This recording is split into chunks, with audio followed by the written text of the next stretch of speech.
Ed Gein killed two women, Mary Hogan in 1954 and Bernice Wardens in 1957, and robbed dozens of graves to make furniture, clothing, and household items from human body parts, driven by his obsession with his deceased mother and severe mental illness. On a late summer day in 1906, August 27th to be exact, Edward Theodore Gein entered the world in La Crosse County, Wisconsin. The baby who would one day terrorize a small Wisconsin community and inspire countless horror movies was born into a family already twisted by dysfunction and darkness. La Crosse in 1906 was a bustling river town, but the Gein household was anything but normal. Ed's father, George Philip Gein, was born in 1873 and worked as a carpenter, tanner, and firefighter. But George was also a man consumed by alcohol, a violent drunk who beat his sons regularly, leaving young Ed's ears ringing from the blows to his head. George owned a local grocery store for a time, but his drinking and lack of ambition made him a failure in the eyes of his wife. He was described by those who knew him as timid and meek, a man who had no real influence over his family despite his violent outbursts. Augusta Wilhelmine Gein, born in 1878, was the true head of the household. She was everything George was not: strong, determined, and absolutely convinced of her own righteousness. Augusta had been raised in a strictly religious household where her own father punished her severely for the slightest infractions. This harsh upbringing shaped her into a domineering woman who saw the world as a place of sin and corruption. Ed was not Augusta's first child. His brother Henry had been born in 1902, making him nearly 5 years older. Augusta had desperately wanted a daughter after Henry's birth, but when Ed arrived as another boy, she grew resentful. This resentment would color her relationship with Ed for his entire life, even as he became utterly devoted to her. The Gein family's problems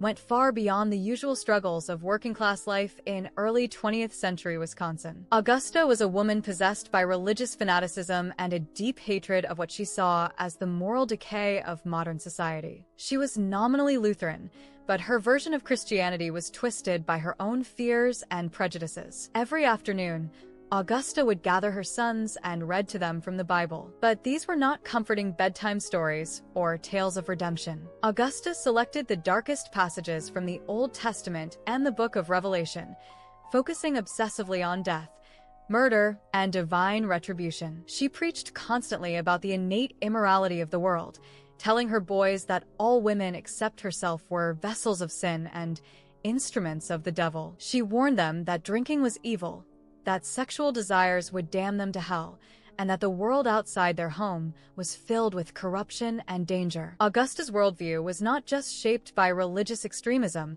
but by a deep misogyny that extended to all women but herself. She told Ed and Henry that women were naturally promiscuous, that they caused diseases, and that they existed only to tempt men into sin. She reserved special hatred for modern women who wore makeup, short skirts, or showed any independence. In Augusta's mind, the changing world of the early 1900s was proof that the end times were approaching. When Ed was still very young, Augusta made a decision that would prove catastrophic for her family. She convinced George to sell his grocery business and move the family away from La Crosse, which she considered a sinkhole of filth. In 1914, when Ed was 8 years old, the family relocated to a 155-acre farm outside the tiny community of Plainfield, Wisconsin. Plainfield was a small farming community in the heart of Wisconsin, with a population of less than 1,000 people. It was the kind of place where everyone knew everyone else, where families attended church together on Sundays and children walked safely to school. But Augusta chose their farm specifically for its isolation. The property was located several miles southwest of town,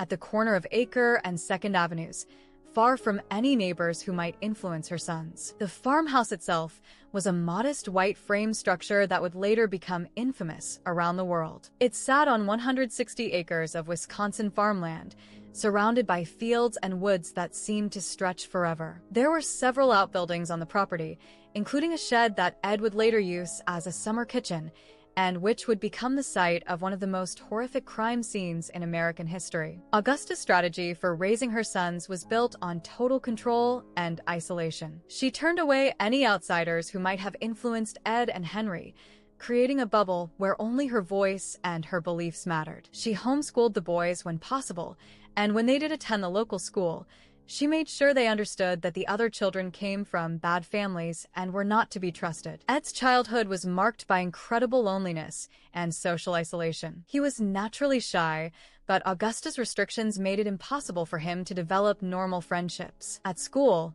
his classmates remembered him as strange and awkward, with peculiar mannerisms like sudden bursts of seemingly random laughter, as if he were laughing at private jokes only he understood. He had a lazy eye and a speech impediment that made him an easy target for bullies. The physical characteristics that made Ed different also made him more vulnerable. His sagging left eyelid gave him an odd appearance that other children found unsettling. His tongue had some kind of growth that affected his speech, making it difficult for him to communicate clearly with his peers. These physical issues, combined with his mother's teachings about the evil of other people, left Ed increasingly isolated and dependent on Augusta for all social interaction. When Ed tried to make friends at school, Augusta would punish him severely. She saw any attempt at normal social development as a betrayal of her teachings and a sign that Ed was being corrupted by the evil influences she had worked so hard to shield him from. This pattern of punishment for normal childhood behavior taught Ed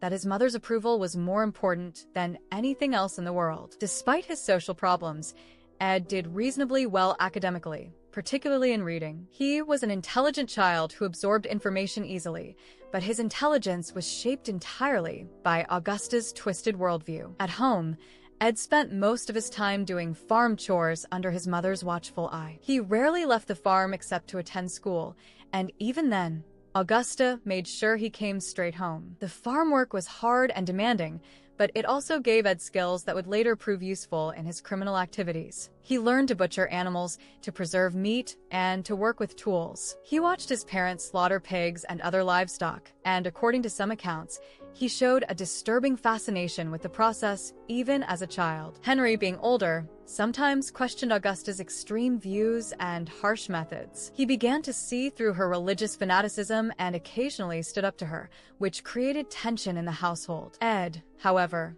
never questioned his mother. He absorbed every word she said, internalized every lesson she taught, and developed what psychiatrists would later describe as an overwhelming emotional bond with Augusta. The dynamic between the three males in the household was complex and unhealthy. George, weakened by alcohol and cowed by his wife's domineering personality, had little influence over his sons. Augusta despised her husband and made no secret of her contempt for him. She saw him as weak, worthless, and a failure as both a provider and a father. This constant belittling of George taught Ed that men were supposed to be subservient to strong women like his mother. Ed's attachment to Augusta went far beyond normal maternal love. He idolized her, seeing her as the only pure and righteous person in a world filled with sin and corruption. Her daily Bible readings, her warnings about the evil of women and the outside world, and her absolute control over his life created in Ed a kind of psychological dependence that would prove impossible to break. The isolation of the farm meant that Ed had no normal models for how families should function or how men and women should relate to each other. His only examples were his abusive, alcoholic father and his fanatically religious, controlling mother. Augusta's hatred of sexuality, her warnings about the evil nature of women, and her absolute dominance over the household created in Ed a deeply confused understanding of gender roles and human relationships. As Ed grew older, Augusta's control over him only intensified. She made it clear that she expected him to remain on the farm forever, caring for her and protecting her from the evil world outside. She discouraged any thoughts of marriage or independence, warning Ed that other women would only corrupt him and lead him into sin. In Augusta's mind, Ed belonged to her completely, and she had no intention of ever letting him go. The years of Ed's childhood and adolescence passed in this atmosphere of isolation, control, and twisted religious teaching. He learned to see the world through Augusta's eyes, to fear what she feared, and to hate what she hated. Most importantly, he learned that Augusta was the center of his universe, the one person who truly mattered, the only source of love and approval he would ever have. By the time Ed reached adulthood, the damage was already done. Years of isolation, Abuse and psychological manipulation had created a young man who was completely dependent on his mother, terrified of the outside world, and utterly unprepared for normal human relationships. He had no friends, no romantic interests, and no life outside the farm and Augusta's suffocating presence. But Augusta's control over her son would not last forever. Death, as she had taught him from the Bible, comes to everyone eventually. And when Augusta's time came, the psychological prison she had built around Ed would transform into something far more terrible than anyone could have imagined. The year 1940 brought the first crack in the Gein family's isolated world. George Philip Gein, at the age of 67, finally succumbed to the years of alcoholism that had defined his adult life. His death from heart failure might have been expected to bring some relief to the household that had endured his violent outbursts and drunken rages for decades. Instead, it only tightened Augusta's grip on her surviving sons. For Ed, his father's death was not a tragedy so much as a non-event. George had been a distant, frightening figure who beat him regularly but provided no emotional connection or guidance. Ed had learned to fear his father's violence, but George's death left no real void in Ed's emotional life. Augusta had always been the dominant parent, the one whose approval Ed desperately sought and whose teachings shaped his understanding of the world. With George gone, Augusta's control over Ed became even more absolute. At 34 years old, Ed had never lived anywhere but the family farm, never held a job outside the property, and never formed meaningful relationships with anyone besides his mother and brother. He was a middle-aged man with the emotional development of a child, completely dependent on Augusta for everything from basic decisions to his understanding of right and wrong. Henry, however, was beginning to see their situation differently. At 38, he was starting to question the life they were living and their mother's extreme beliefs. Perhaps George's death had given him perspective on the family's dysfunction, or perhaps he was simply reaching an age where he could no longer accept Augusta's version of reality. Whatever the reason, Henry began to openly criticize their mother for the first time in his life. This criticism created unprecedented tension in the Gein household. Augusta had never tolerated dissent from her sons, and Henry's newfound independence threatened the absolute control she had maintained for decades. Ed watched these confrontations with growing alarm, unable to understand how Henry could turn against the woman who had protected and guided them their entire lives. Henry's rebellion took many forms. He questioned Augusta's religious interpretations, challenged her views about women and the outside world, and most dangerously, he began to suggest that her treatment of Ed was unhealthy. Henry could see what others had missed, that Ed's complete dependence on their mother was destroying him as a person. But Henry's attempts to open Ed's eyes to their situation only drove Ed further into Augusta's camp. The farm work continued as it always had, with the brothers working side by side to maintain the property and provide for their mother. But the atmosphere was increasingly tense, with Henry's questions and criticisms creating conflict where there had once been resigned acceptance. Augusta saw Henry's behavior as proof of the world's corrupting influence, and she redoubled her efforts to keep Ed isolated and dependent. The specific events of May 16, 1944, remained shrouded in mystery, but the consequences were clear and catastrophic. On that spring day, Ed and Henry went out to clear vegetation from some of their fields by setting controlled fires to burn away unwanted brush. This was common practice on Wisconsin farms,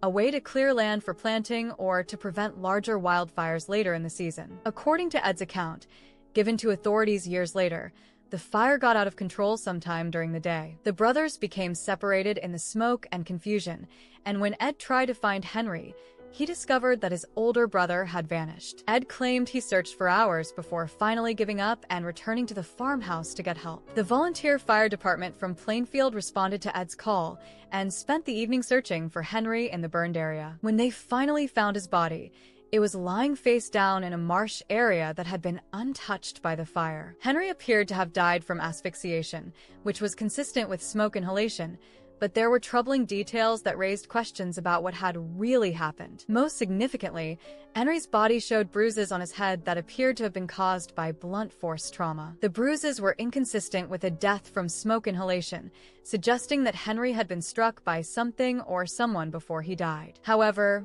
the local authorities were not equipped to handle a complex investigation, and with no witnesses other than Ed, they ruled the death accidental. The coroner did not perform an autopsy, accepting Ed's story and the apparent evidence of smoke inhalation. The case was closed without further investigation, and Henry Edward Gein was buried in the family plot at Plainfield Cemetery. No charges were filed, no follow-up investigation was conducted, and officially, Henry's death remained an unfortunate accident. But years later, after Ed's arrest and the revelation of his crimes, investigators and biographers would look back on Henry's death with deep suspicion. The bruises on Henry's head, his body's location in an area untouched by fire, and the timing of his death just as he was beginning to challenge Augusta's control all suggested a more sinister explanation. Ed had motive to harm his brother. Henry's criticism of Augusta and his attempts to open Ed's eyes to their unhealthy relationship threatened everything Ed believed about his world. In Ed's twisted psychology, anyone who attacked Augusta was attacking the foundation of his existence. Henry's death removed the one person who might have been able to help Ed break free from his mother's control. Ed also had opportunity. He was alone with Henry in a remote area, and his story of becoming separated in the smoke provided a convenient explanation for how Henry could have been killed without Ed's knowledge. The fact that Ed was able to lead searchers directly to Henry's body, despite claiming he had lost track of his brother hours earlier, also raised questions about his truthfulness. Whether or not Ed actually killed Henry, the practical effect was the same. With George dead and Henry gone, Ed and Augusta were left alone together on the isolated farm, exactly as Augusta had always wanted. Any potential outside influence on Ed was removed, and Augusta's control over her surviving son became total and absolute. The months following Henry's death saw Ed retreat even further into his relationship with his mother. Without his brother as a buffer or potential ally, Ed had no one but Augusta to turn to for human contact and emotional support. He became even more dependent on her approval, even more frightened of the outside world, and even more convinced that Augusta was the only pure and righteous person in existence. Augusta, for her part, seemed satisfied with this arrangement. She had always preferred Ed to Henry, perhaps because Ed was more compliant and easier to control. With Henry gone, she could focus all her attention on molding Ed into the devoted son she had always wanted. She continued her daily Bible readings, her warnings about the evil of the world, and her absolute prohibition against Ed forming relationships with anyone else. The farm became even more isolated after Henry's death. Neighbors rarely visited, and Ed made no efforts to maintain friendships or social connections in Plainfield. He worked as a handyman for some local families, doing odd jobs and repairs, but these interactions were purely professional. Ed's customers found him strange and awkward, but generally harmless, a quiet, solitary man who lived with his aging mother and kept to himself. But inside the farmhouse, the relationship between Ed and Augusta was becoming increasingly unhealthy. Ed's devotion to his mother had always been excessive, but with no other family members present, it began to take on obsessive qualities. He lived only to please Augusta, to protect her from the world she feared, and to prove himself worthy of her love and approval. Augusta, now in her 60s, was beginning to show signs of declining health. The years of controlling her family through fear and manipulation had taken their toll, but she remained as domineering as ever. She continued to preach about the evil of women and the corruption of the world, not knowing that her teachings were creating a psychological time bomb in her devoted son's mind. For Ed, Augusta was not just his mother. She was his entire world. She was the only person who had ever shown him love, the only voice that mattered, the only source of meaning in his existence. He had never formed relationships with other women because Augusta had taught him that all other women were evil. He had never developed independence because Augusta had convinced him that the world outside was too dangerous. He had never questioned her teachings because she had made herself the sole source of truth in his life. This total psychological dependence meant that Ed's entire sense of self was wrapped up in his relationship with Augusta. He existed only as her son, her protector, her devoted servant. His identity, his purpose, his understanding of right and wrong all flowed from her teachings and her presence. Without Augusta, Ed would have no idea who he was or how to function in the world. The tragedy of Ed Gein was not just that he would eventually become a killer and grave robber. The real tragedy was that by 1944, he had already been destroyed as a functioning human being. Years of abuse, isolation, and psychological manipulation had turned him into something that was neither truly adult nor truly independent. He was a middle-aged man with the emotional development of a disturbed child, completely dependent on a woman whose own psychology was deeply twisted. As 1944 turned into 1945, Ed settled into what he believed would be his permanent life, caring for his aging mother on their isolated farm, protecting her from the evil world outside, and living only for her approval and affection. He had no way of knowing that Augusta's death was approaching, and no ability to imagine what would happen to him when the center of his universe was suddenly removed. The foundation of Ed's entire existence was built on Augusta's presence and control. When that foundation was destroyed, the structure of his personality would collapse completely, leaving behind something that was no longer recognizably human. But in those final months of Augusta's life, Ed still believed he was living exactly as God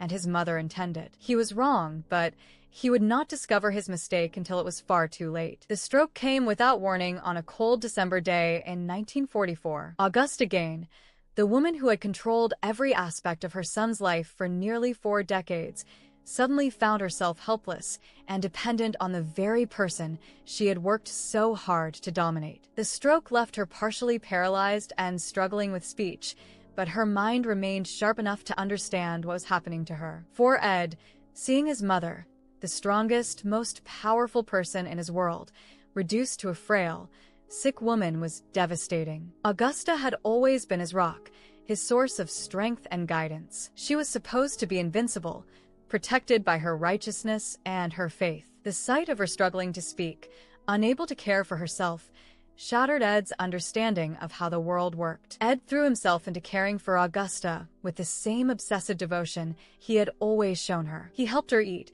assisted her with personal care, and never left her side unless absolutely necessary. He read to her from the Bible just as she had read to him, selecting the same dark passages about death and divine judgment that had shaped his childhood. He talked to her constantly, even when she couldn't respond clearly, telling her about his day and asking for her guidance. But caring for an invalid mother was beyond Ed's capabilities. He had never learned basic life skills like cooking nutritious meals or maintaining proper hygiene, having always depended on Augusta for these things. The farmhouse, never particularly clean, began to deteriorate rapidly. Dirty dishes piled up, laundry went unwashed, and the smell of sickness and neglect began to permeate the rooms. Augusta's condition gradually worsened over the winter months. The proud, domineering woman who had terrorized her family with her religious fanaticism was reduced to lying in bed, dependent on her psychologically damaged son for everything. She must have realized that her death was approaching,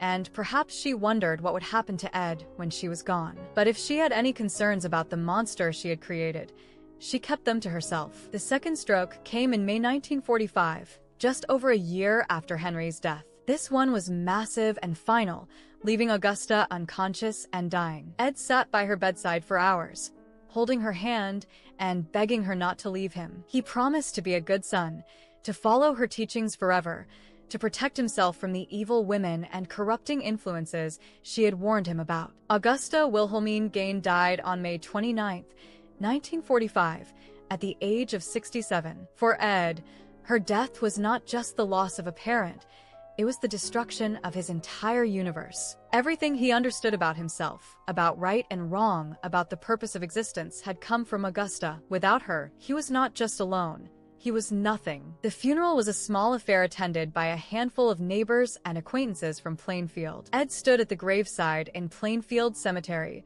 watching as the only person who had ever mattered to him was lowered into the ground. He showed little emotion publicly, but inside, his psychological foundation was crumbling. Returning to the empty farmhouse after the funeral, Ed was confronted with a reality he had never imagined. For the first time in his 38 years of life, he was completely alone. There was no one to tell him what to do, no one to seek approval from, no one to protect him from the evil world Augusta had taught him to fear. The silence in the house was deafening. Ed's initial response to his grief was to create a shrine to his mother's memory. He sealed off Augusta's bedroom exactly as she had left it, allowing no one to enter and touching nothing inside. Her clothes remained in the dresser, her personal items stayed on the nightstand, and her bed was left unmade from her final illness. Ed treated the room as a sacred space where Augusta's spirit might still reside. He also sealed off the parlor, the formal living room where Augusta had conducted her daily Bible readings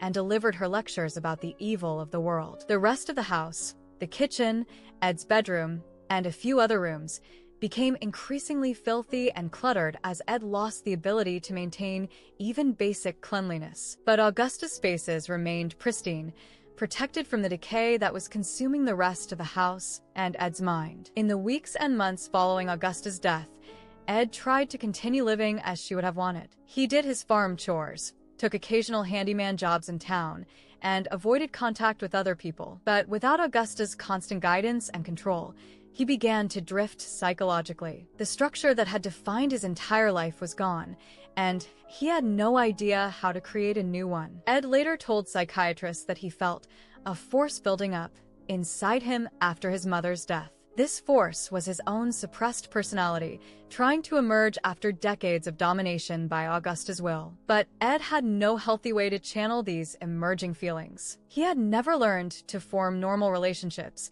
never developed independent judgment, and never acquired the basic life skills needed for adult functioning. Instead, Ed began to withdraw even further from reality. He spent hours sitting in Augusta's sealed bedroom, talking to her as if she were still alive. He found comfort in handling her possessions, her clothes, her jewelry, her personal items. Sometimes he would dress in her clothing, feeling closer to her when he wore her dresses and undergarments. This behavior might have remained a private eccentricity if Ed's psychological problems had not run much deeper. The years of isolation, abuse, and twisted religious teaching had created fundamental distortions in his understanding of human relationships, particularly with women. Augusta had taught him that all women except herself were evil, corrupt beings who existed only to tempt men into sin. But Augusta had also been the only source of love and affection in his life. With Augusta gone, Ed was caught in an impossible psychological bind. He desperately needed the love and approval she had provided, but his conditioning told him that other women were dangerous and evil. His solution, though he did not consciously understand it at the time, would be to try to recreate Augusta herself. The transformation of Ed Gein from isolated eccentric to dangerous criminal began slowly, almost imperceptibly. At first, he simply spent more time in the cemetery where Augusta was buried. He would sit by her grave for hours, talking to her tombstone and begging for her guidance. Neighbors who saw him there assumed he was simply a devoted son mourning his mother. But Ed's visits to the cemetery gradually took on a different character. He began to notice other graves, particularly those of women who had been buried recently. He started reading obituaries in the local newspaper, paying attention to the deaths of middle-aged women who reminded him of Augusta. His interest in these other dead women was not morbid curiosity. It was the beginning of a plan his conscious mind had not yet formed. By 1947, 2 years after Augusta's death, Ed had made the transition from grieving son to active criminal. His first grave robbery was probably motivated by simple curiosity and the desire to be close to death, which had taken the most important person in his life. But as he became more comfortable with exhuming bodies, his activities took on a different purpose. Ed later confessed to robbing graves in 3 nearby cemeteries: Plainfield Cemetery, Spiritland Cemetery, and Hancock Cemetery. He claimed to have made as many as 40 visits to these graveyards between 1947 and 1952, though he said he often lost his nerve and reburied the bodies without taking anything. He admitted to successfully robbing 9 graves total, targeting middle-aged women who had been recently buried. The process Ed used for grave robbing was methodical and planned. He would read obituaries to identify potential targets, then wait for fresh burials when the bodies would be in better condition. He preferred women who had been buried alone, without husbands in adjacent graves, because these sites were less likely to be visited regularly by family members. Ed would arrive at the cemeteries late at night, usually accompanied by a local man named Gus who worked as a gravedigger. Having Gus's help made the physical work of exhumation much easier, and Gus's knowledge of the cemeteries helped Ed identify the best targets. After digging up a coffin, Ed would remove the parts of the body he wanted, then carefully rebury the rest to avoid detection. Initially, Ed took relatively small items, strips of skin, breasts, genitalia, and sometimes skulls. He told himself these were simply trophies or keepsakes, but his real motivation was more complex. The body parts allowed him to feel close to women who reminded him of Augusta, while avoiding the dangers that Augusta had taught him were inherent in relationships with living women. Ed's activities were facilitated by his isolation and the rural nature of the area around Plainfield. The cemeteries were small and rarely patrolled, making nighttime visits relatively safe. The nearest neighbors to his farm were miles away, so Ed could work on his projects without fear of discovery. And his reputation as a harmless eccentric meant that no one suspected him of any criminal activity. But Ed's grave robbing was not just about collecting trophies. As he became more confident in his activities, he began using the human remains for increasingly disturbing purposes. He was not content simply to possess pieces of dead women.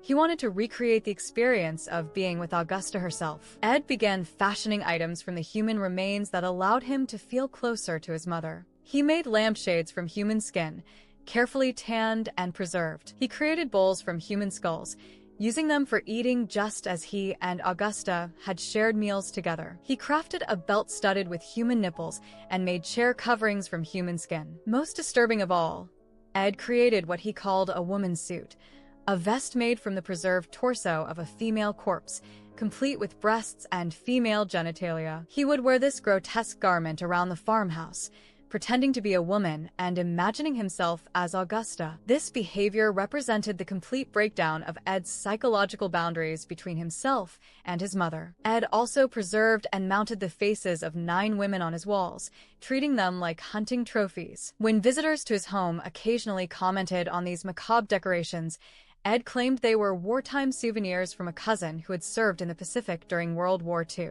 This lie was accepted because Ed was known to be strange but harmless. The farmhouse itself became a reflection of Ed's deteriorating mental state. The areas that had once been Augusta's domain remained sealed and preserved, but the rest of the house descended into squalor. Garbage, old newspapers, and crime magazines were stacked everywhere. The smell of decomposition from Ed's projects mixed with the general odor of neglect and decay. Ed's reading habits during this period revealed his growing obsession with death and violence. He collected crime magazines, books about Nazi medical experiments, anatomy texts, and anything related to death or atrocities. He was particularly fascinated by stories of cannibalism and headhunting, which fed his fantasies about what could be done with human remains. Despite all this disturbing activity, Ed managed to maintain a public facade of normalcy. He continued to work as a handyman for local families, and many people in Plainfield considered him odd but harmless. He was known to be reliable for farm work and small repairs, and some families even trusted him to babysit their children. His customers found him socially awkward and prone to inappropriate laughter, but nobody suspected the horrors occurring at his isolated farmhouse. Ed's ability to maintain this double life was helped by the social conventions of 1940s rural Wisconsin. People minded their own business, eccentric behavior was tolerated, and someone like Ed, a middle-aged bachelor living alone after his mother's death, was not unusual enough to attract suspicion. His isolation was seen as grief rather than criminal behavior. But Ed's psychological deterioration continued throughout the late 1940s and early 1950s. The human remains he collected were not providing the emotional satisfaction he sought. The dead bodies, no matter how carefully preserved, could not recreate the living relationship he had lost with Augusta. The woman's suit and facial masks allowed him to play act at being a woman, but they could not fill the void left by his mother's death. By the early 1950s, Ed was becoming increasingly frustrated with the limitations of grave robbing. The bodies he exhumed were often decomposed despite being recently buried, and the process of digging up graves was physically demanding and risky. More importantly, the dead women he collected could not provide the approval and interaction he craved. Ed's criminal activities might have continued indefinitely as grave robbing if not for a significant change in his situation. In the mid-1950s, his partner Gus was placed in a nursing home and could no longer assist with the physical work of exhumation. Without help, Ed found grave robbing much more difficult and risky. The loss of Gus's assistance, combined with Ed's growing frustration with lifeless body parts, pushed him toward a terrible decision. If he could not find satisfaction with dead women, perhaps he would need to create his own corpses. The psychological barriers that had kept Ed from actual murder were breaking down, worn away by years of isolation, obsession, and increasingly violent fantasies. Ed Gein was about to take the final step from grave robber to killer. The harmless eccentric who babysat children and did odd jobs for his neighbors was preparing to commit acts of violence that would shock the world and inspire generations of horror fiction. The death of Augusta Gein in 1945 had created a monster, and that monster was finally ready to kill. Mary Hogan had run her tavern in Pine Grove, Wisconsin for years, serving drinks to farmers and workers from the surrounding area. She was 51 years old in 1954, a stocky, matronly woman who reminded Ed Gein of his mother in both appearance and personality. Mary was strong-willed and independent, exactly the kind of woman Augusta had taught Ed to fear and despise. Ed had been a regular customer at Mary's tavern for some time, though he rarely drank alcohol. Instead, he would sit quietly at the bar, nursing a soft drink and watching Mary work. Other customers found Ed's behavior odd. He would stare at Mary intently and sometimes make inappropriate comments about her appearance. But Mary was used to dealing with eccentric customers and tolerated Ed's presence. To Ed, Mary Hogan represented both an opportunity and a problem. She resembled Augusta enough to trigger his obsessive feelings, but she was also a living woman who could reject him, judge him, or report his strange behavior to authorities. The years of grave robbing had not satisfied Ed's psychological needs because dead bodies could not provide the interaction he craved. But living women posed the dangers Augusta had warned him about. By December 1954, Ed had reached a psychological breaking point. His grave robbing activities were becoming more difficult without Gus's assistance, and the decomposed bodies he exhumed were increasingly unsatisfying. He needed fresh human remains to work with, and he needed the psychological satisfaction of controlling a woman who reminded him of his mother. December 8th, 1954, was a cold winter evening in Pine Grove. Mary was working alone at the tavern, as she often did during weekday evenings when business was slow. Ed had been watching the tavern for several days, noting Mary's routine and waiting for the right opportunity. When he saw that Mary was alone and preparing to close, he made his move. Ed entered the tavern carrying a .32 caliber pistol. He had probably been carrying the weapon for some time, working up the courage to use it. Mary greeted him as she had dozens of times before, not sensing any danger from the quiet, awkward man she knew as a harmless, regular customer. As Mary began cleaning up and preparing to close the tavern, Ed waited for the last customers to leave. When they were finally alone, he approached the bar where Mary was working. She looked up at him and said something about being ready to close for the night. Those were likely the last words Mary Hogan ever spoke. Ed raised the pistol and shot Mary in the head at close range. The .32 caliber bullet killed her instantly, and she collapsed behind the bar without making a sound. For Ed, the moment of killing was probably both terrifying and exhilarating. He had finally taken complete control over a woman who reminded him of his mother. But Ed's planning extended beyond the murder itself. Before entering the tavern, he had positioned a sled outside the back door. After shooting Mary, he dragged her body from behind the bar and pulled it outside to the sled. The process was physically difficult. Mary was a substantial woman, and Ed was not particularly strong, but his adrenaline and determination kept him going. The trip back to Ed's farm took several hours. He had to pull the sled through snow and rough terrain, avoiding roads where he might be seen. By the time he reached his farmhouse, it was very late, and he was exhausted. But his work was just beginning. Ed brought Mary's body into the farmhouse and began the process of dismembering and preserving it. He had learned these skills from years of working with animal carcasses and exhumed human remains. He removed Mary's head, which he preserved by removing the skin and creating another one of his grotesque face masks. The rest of her body was carved up systematically, with useful parts being preserved and the remainder being disposed of. The next morning, authorities in Pine Grove discovered that Mary's tavern had been the scene of a violent crime. The front door was unlocked, money was missing from the cash register, and there was blood behind the bar. A bullet cartridge from a .32 caliber pistol was found on the floor, indicating that Mary had been shot. But there was no sign of Mary herself. The initial investigation was hampered by the rural location and limited resources of local law enforcement. Police found overturned furniture and the pool of blood behind the bar, but they had no witnesses and no immediate suspects. Mary was known to keep significant cash at the tavern, so robbery seemed like the most likely motive. Without Mary's body, authorities could not even be certain she was dead rather than kidnapped. Missing person reports were filed, and the investigation continued sporadically for months, but with no physical evidence or witnesses, the case quickly went cold. Ed had committed the perfect crime, at least from a legal standpoint. But for Ed personally, Mary Hogan's murder marked a significant escalation in his criminal behavior and psychological deterioration. Killing a living person was qualitatively different from robbing graves, both in terms of the risk involved and the psychological satisfaction it provided. Mary's murder gave Ed a sense of power and control he had never experienced before. More importantly, Mary's fresh remains provided Ed with raw materials that were far superior to the decomposed bodies he had been exhuming. Her skin was intact and could be properly preserved, her skull could be fashioned into a perfect bowl, and her face could be turned into a realistic mask. Ed had finally found a reliable source for the human remains he needed for his projects. The months following Mary's murder saw Ed's craftwork reach new levels of sophistication and horror. He used her skin to create clothing and accessories, her bones to make tools and decorations, and her skull to make eating utensils. Most disturbing of all, he preserved Mary's face as a mask that he would wear while pretending to be a woman. Ed's neighbors and customers noticed some changes in his behavior after December 1954, but they attributed these to natural eccentricity rather than criminal activity. He seemed more confident and animated, occasionally making crude jokes about women disappearing or staying overnight with him. These comments were dismissed as Ed's typical inappropriate humor rather than confessions to murder. The success of Mary Hogan's murder, from Ed's perspective,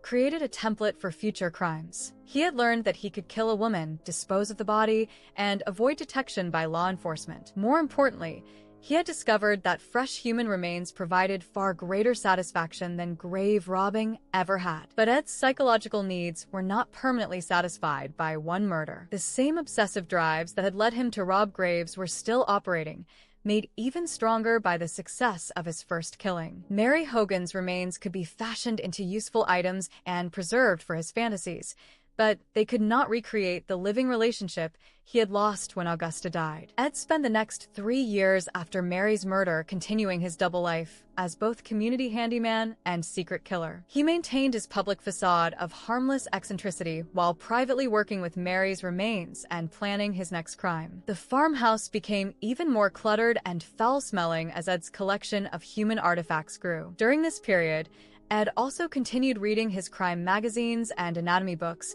feeding his fantasies about what could be done with human bodies. He was particularly fascinated by stories of sex change operations, imagining that he could somehow transform himself into Augusta through the use of preserved body parts. His woman suit became more elaborate as he added pieces from Mary Hogan to the original creation made from grave-robbed remains. Ed's mental state during the mid-1950s was a mixture of satisfaction and growing frustration. He was pleased with his success in killing Mary and avoiding detection, but he was also aware that his needs were not being permanently met. The human remains, no matter how well preserved, could not provide the approval and love he sought. They were objects, not relationships. By 1957, Ed was ready to kill again. Mary Hogan's murder had given him confidence in his ability to commit crime without being caught, and her remains had been worked into various projects over the intervening years. He needed fresh materials for his crafts, and he needed the psychological satisfaction of controlling another woman who reminded him of his mother. This time, Ed would not choose his victim from among strangers at a distant tavern. Instead, he would target someone much closer to home, someone whose disappearance would immediately draw the attention of local law enforcement. Ed Gein was about to make the mistake that would finally expose his crimes to the world and create one of the most notorious criminal cases in American history. The careful planning and methodical approach that had made Mary Hogan's murder a perfect crime would be abandoned in favor of a more impulsive attack. And this time, Ed would leave behind evidence that would lead investigators directly to his farmhouse of horrors. By November 1957, Ed Gein had been living with the remains of Mary Hogan for nearly 3 years. Her skull had been turned into a soup bowl, her face preserved as a mask, and her skin incorporated into his growing collection of human artifacts. But the psychological satisfaction Ed had gained from Mary's murder was fading, and his need for fresh human remains was growing stronger. Bernice Wardens was 58 years old and had been running the Plainfield hardware store since her husband's death in 1931. She was a well-known and well-respected member of the community, a strong-willed woman who had successfully managed a business for over 2 decades. To Ed, Bernice represented the same type of authoritative female figure that Mary Hogan had been, someone who reminded him of his mother. Bernice's son Frank worked as a deputy sheriff for Washara County. This family connection to law enforcement should have made Bernice too dangerous a target for Ed to consider. But by November 1957, Ed's judgment was so impaired by years of isolation and psychological deterioration that he was no longer thinking clearly about the consequences of his actions. Ed had been a customer at Warden's hardware store for years, purchasing supplies for his farm and odd job work. Bernice knew him as Ed Gein, the quiet bachelor who lived on the old Gein farm outside town. Like most people in Plainfield, she found Ed somewhat odd but essentially harmless. She had no reason to fear him or suspect him of any criminal activity. In the days leading up to November 16, 1957, Ed began planning Bernice's murder with the same methodical approach he had used for Mary Hogan. He visited the hardware store several times, observing Bernice's routine and noting when she was likely to be alone. He also struck up conversations with both Bernice and Frank, gathering information about their schedules. During one of these conversations, Frank mentioned that he would be going deer hunting on Saturday, November 16th, the opening day of Wisconsin's gun deer season. Frank's absence would leave Bernice alone at the store for most of the day, creating the perfect opportunity for Ed to act. The timing was also advantageous because the opening day of deer season was a major event in rural Wisconsin, meaning most people would be in the woods rather than in town. Ed told Frank and Bernice that he would return to the store on Saturday to purchase a gallon of antifreeze for his truck. This seemingly innocent statement actually served multiple purposes. It gave Ed a legitimate reason to be at the store. It allowed him to test whether anyone was paying attention to his activities, and it provided cover for his real intentions. November 16, 1957. Dawned cold and overcast, typical weather for a Wisconsin autumn. Frank Wardens left early that morning for his hunting trip, confident that his mother could handle the store alone as she had done countless times before. Bernice opened the store at her usual time and settled in for what she expected to be a quiet day serving customers who needed last-minute supplies for hunting or other weekend activities. Ed arrived at the hardware store sometime in the late morning. The exact time is unclear, but witnesses later remembered seeing his 1949 Ford sedan parked near the store around midday. Ed entered the store through the front door, which set off the small bell that alerted Bernice to customers' arrivals. Bernice greeted Ed normally and asked how she could help him. Ed mentioned that he wanted to buy antifreeze, and Bernice began preparing the sale. She filled out a sales slip by hand, writing Ed's name and the item he was purchasing. This sales slip would later become crucial evidence in the investigation of her disappearance. As Bernice worked on the paperwork, Ed moved toward the back of the store where firearms were displayed. The hardware store carried rifles and shotguns for local hunters,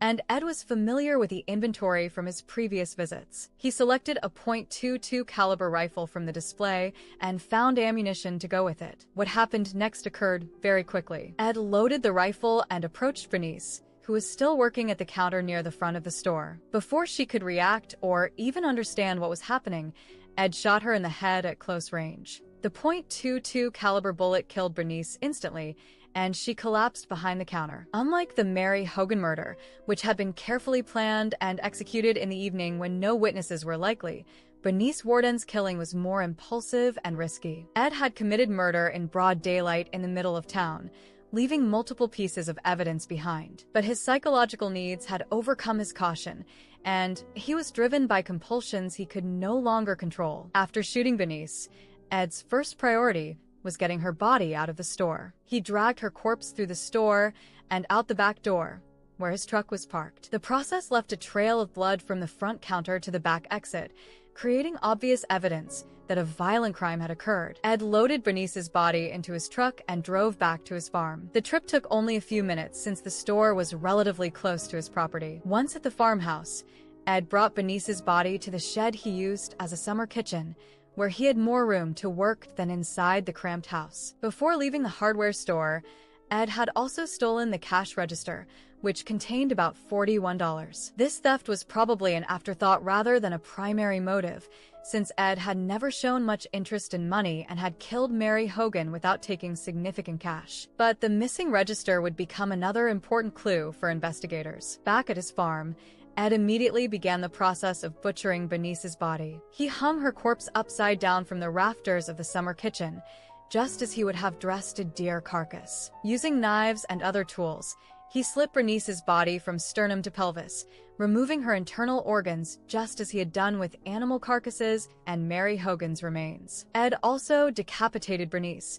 preserving her head for later use. He placed the head in a burlap sack and stored it inside the farmhouse. Some of Bernice's organs, including her heart, were brought into the main house, where Ed placed them in containers and even put her heart in a pot on the stove. The butchering process took several hours, during which Ed worked systematically to preserve the parts of Bernice's body that he found useful. Her skin would be used for crafts, her bones for tools, and her organs for his increasingly bizarre purposes. The remainder of her body was disposed of in ways that would not be discovered for years. That evening, Frank Warden's returned from his hunting trip and went to check on his mother at the hardware store. When he arrived, he found the store locked and apparently deserted. Frank had a key to the store and let himself in, immediately noticing that something was wrong. The first thing Frank observed was that the cash register was missing. This was alarming because the register was heavy and valuable, not something that would be easy to steal without being noticed. As Frank looked around more carefully,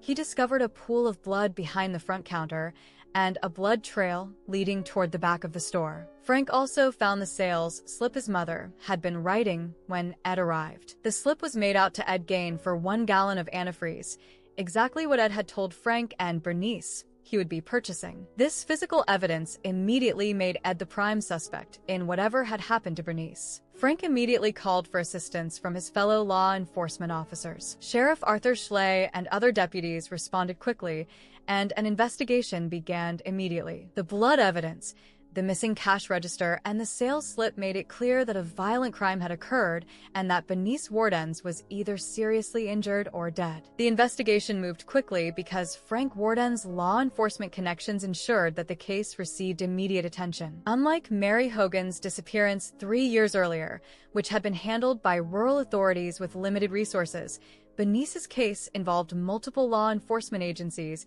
and experienced investigators. Ed became the immediate focus of the investigation when Frank told investigators about the sales slip and Ed's promise to return for antifreeze. Ed was known to be eccentric, but he had never been suspected of any serious criminal activity. However, the physical evidence pointing to him was impossible to ignore. Law enforcement officers drove to Ed's farm that evening to question him about Bernice's disappearance. When they arrived, they found Ed's truck parked in the yard, but Ed himself was not at home. The officers knocked on the door of the farmhouse and called out, but received no response. While waiting for Ed to return, the officers began looking around the property. The farm was obviously neglected, with broken-down outbuildings and equipment scattered around the yard. The farmhouse itself looked rundown and poorly maintained, consistent with what neighbors had said about Ed's increasingly eccentric lifestyle. Sheriff Arthur Schley decided to check the outbuildings while waiting for Ed to come home. He approached the shed that Ed used as a summer kitchen and peered inside with his flashlight. What he saw would haunt him for the rest of his life. "My God, there she is," Schley shouted as his flashlight beam revealed Bernice Warden's body hanging upside down from the ceiling of the shed. The corpse had been gutted and dressed exactly like a deer carcass, suspended by the ankles with a rod pushed through the tendons. The sight was so horrific that even experienced law enforcement officers were shocked and sickened. Captain Lloyd Scuffo-Ester of the Green Lake County Sheriff's Department later described what the officers found. There was a body hanging in the woodshed by the ankles. Tendons in the ankles had been cut, and a rod had been placed through them. The body was drawn up in the air. The discovery of Bernice's body confirmed that Ed Gein was not just a murderer, but but someone whose crimes went far beyond simple killing. The methodical way her body had been butchered and displayed suggested that Ed had experience with this type of activity and that he derived some kind of satisfaction from the process. But the horror was just beginning. As investigators began searching the farmhouse itself, they discovered that Ed's crimes extended far beyond the murder of Bernice Wardens. The house was filled with human remains, crafted into everyday items and decorative objects in ways that defied belief. The initial search of the farmhouse revealed skulls that had been made into bowls, lampshades fashioned from human skin, a belt made from human nipples, and chairs upholstered with preserved human flesh. There were soup bowls made from the tops of human skulls, wastepaper baskets crafted from skin, and a shoebox filled with female genitalia. Most disturbing of all was the discovery of what Ed called his woman's suit, a vest made from the preserved torso of a female corpse, complete with breasts and female genitalia. This grotesque garment allowed Ed to literally wear the body parts of dead women, fulfilling his twisted fantasy of becoming a woman like his mother. Investigators also found faces that had been carefully removed from skulls and preserved as masks. These faces had been tanned and treated to maintain their appearance, creating realistic-looking masks that Ed could wear to transform his appearance. 9 of these face masks were found hanging on the walls like hunting trophies. The search also revealed the preserved head of Mary Hogan, solving the mystery of her disappearance 3 years earlier. Mary's face had been turned into one of Ed's masks, and her skull had been fashioned into a bowl. This discovery linked Ed to at least 2 murders and suggested that his criminal career had been ongoing for years. As investigators continued searching the farmhouse, they found evidence that Ed had been collecting human remains for nearly a decade. Some items appear to be made from relatively fresh bodies, while others showed signs of age and deterioration. The sheer quantity of human artifacts suggested that Ed had either been very busy as a grave robber or had committed more murders than the 2 he would eventually confess to. The physical evidence found in Ed's house painted a picture of someone whose psychological problems had led to increasingly bizarre and violent behavior. The careful preservation of human remains, the crafting of everyday items from body parts, and the creation of the woman's suit all suggested someone with a severe mental illness that had been developing unchecked for years. Meanwhile, Ed himself was still missing, having been away from the farm when officers arrived. A manhunt began immediately, with law enforcement agencies across central Wisconsin searching for the 51-year-old farmer who had become the prime suspect in one of the most horrific crime scenes they had ever encountered. Ed was eventually found at a neighbor's house, where he had been eating dinner and acting normally. When officers approached him and told him he was under arrest for Bernice Warden's murder, Ed initially claimed innocence. "I had nothing to do with it," he told Frank Wardens when confronted about his mother's disappearance. But faced with the overwhelming physical evidence found at his farmhouse, Ed's denials quickly crumbled. Under questioning at the Waushara County Jail, he eventually confessed not only to murdering Bernice Wardens, but also to killing Mary Hogan 3 years earlier. He also admitted to years of grave robbing and to creating the horrific collection of human artifacts found in his home. Ed's confessions revealed the full scope of his criminal activity over the previous decade. He claimed to have robbed as many as 40 graves between 1947 and 1952, though he said he often lost his nerve and reburied bodies without taking anything. He admitted to successfully robbing 9 graves total and to fashioning the body parts into the items found by investigators. The discovery of Ed Gein's crimes sent shockwaves through the small community of Plainfield and captured national attention. The sheer horror of what had been found in his farmhouse was unlike anything in the experience of most law enforcement officers. The methodical nature of his crimes and the bizarre uses he had made of human remains suggested a level of psychological disturbance that was almost beyond comprehension. News of Ed's arrest and the discovery of his House of Horrors quickly spread beyond Wisconsin. Reporters from around the country converged on Plainfield to cover the story, and the small farming community found itself thrust into an unwanted spotlight. The name Ed Gein became synonymous with some of the most disturbing crimes in American history. But even as investigators cataloged the evidence and reporters wrote their stories, important questions remained unanswered. How had Ed managed to carry out his crimes for so long without detection? Were there other victims beyond Mary Hogan and Bernice Wardens? And most importantly, What kind of psychological forces had created such a monster in the quiet farmland of central Wisconsin? The answers to these questions would emerge slowly as psychiatrists examined Ed and investigators continued their work. But the immediate impact of November 16, 1957, was clear.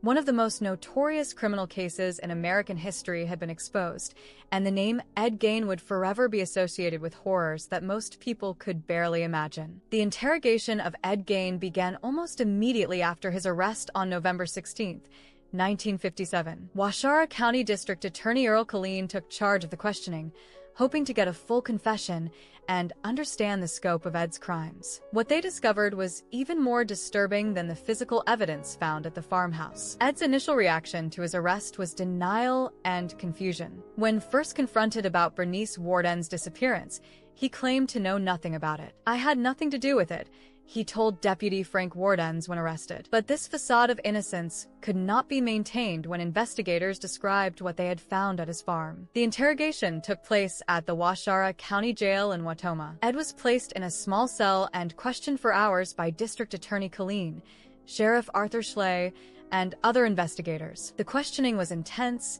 and sometimes brutal, as law enforcement officers struggled to understand how someone could commit such horrific crimes. As the questioning continued, Ed's denials began to break down. When confronted with the physical evidence, Bernice Worden's body in a shed, the sales slip with his name, the human artifacts in his house, Ed could no longer maintain his innocence. His psychological defenses crumbled, and he began to reveal the true scope of his criminal activities. At one point during the interrogation, Ed made a chilling gesture that revealed his mental state. He curled his hands like claws and told investigators, "I've been killing for 7 years." This statement suggested that Ed's criminal career had begun around 1950, though he would later confess to starting his grave robbing activities in 1947. When asked specifically about Bernice Worden's murder, Ed made what District Attorney Killeen called a partial admission. Ed told investigators that he could have killed Mrs. Worden's, but added,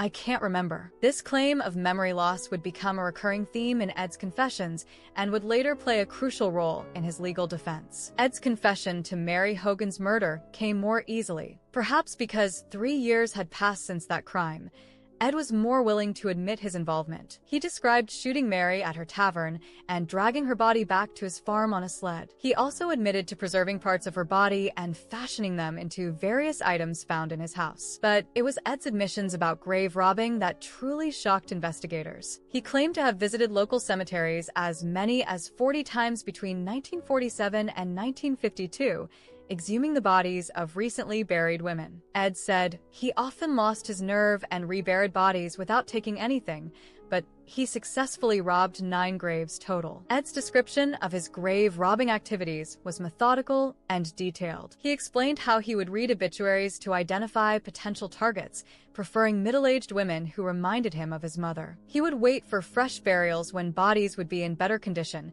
then visit cemeteries at night to avoid detection. The grave robbing had been facilitated by a local man named Gus, who worked as a gravedigger and helped Ed with the physical work of exhumation. Having Gus's assistance made the process much easier and provided Ed with inside knowledge about cemetery layouts and burial practices. When Gus was placed in a nursing home in the mid-1950s, Ed's grave robbing activities became more difficult, eventually leading him to murder as an alternative source of human remains. Ed's confessions also revealed the extent of his psychological problems. He told investigators that he felt a force building up inside him after his mother's death in 1945. This force drove him to seek out human remains and to engage in increasingly bizarre behavior with the body parts he collected. Most disturbing of all were Ed's admissions about what he did with the human remains. He described in detail how he fashioned lampshades from human skin, made bowls from skulls, and created his woman's suit from preserved female torsos. He also admitted to wearing the skin of dead women and pretending to be a woman himself. These confessions revealed that Ed's crimes were not motivated by typical criminal desires like money or sexual gratification. Instead,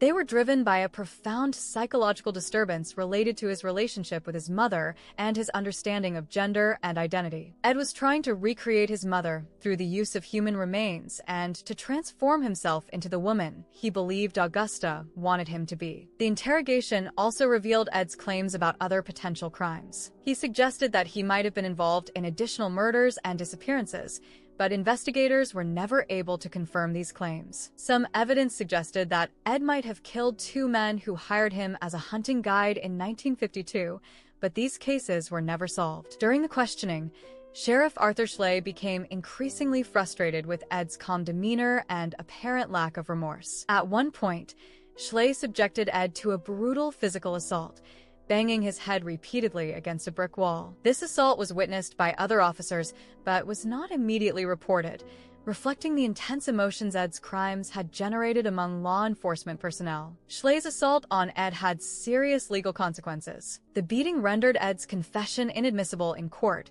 potentially jeopardizing the prosecution's case. However, the physical evidence found at Ed's farmhouse was so overwhelming that the confession was not strictly necessary for conviction. As news of Ed's arrest and confession spread, the small community of Plainfield found itself under siege from reporters and curiosity seekers. The farmhouse where Ed had committed his crimes became a macabre tourist attraction, with thousands of people driving by to see the House of Horrors for themselves. The media coverage of Ed's case was unprecedented for a crime in rural Wisconsin. Newspapers across the country ran stories about the Butcher of Plainfield and the horrific discoveries made at his farm. The details of Ed's crimes were so disturbing that many publications struggled with how much information to include in their coverage. Local residents were shocked to learn that someone they had known for years as a harmless eccentric was actually a killer and grave robber. Many people in Plainfield had hired Ed for handyman work or had trusted him to babysit their children. The revelation that he had been living among them while committing such crimes was deeply traumatic for the entire community. The investigation also revealed how Ed had managed to avoid detection for so long. His reputation as a harmless, if odd,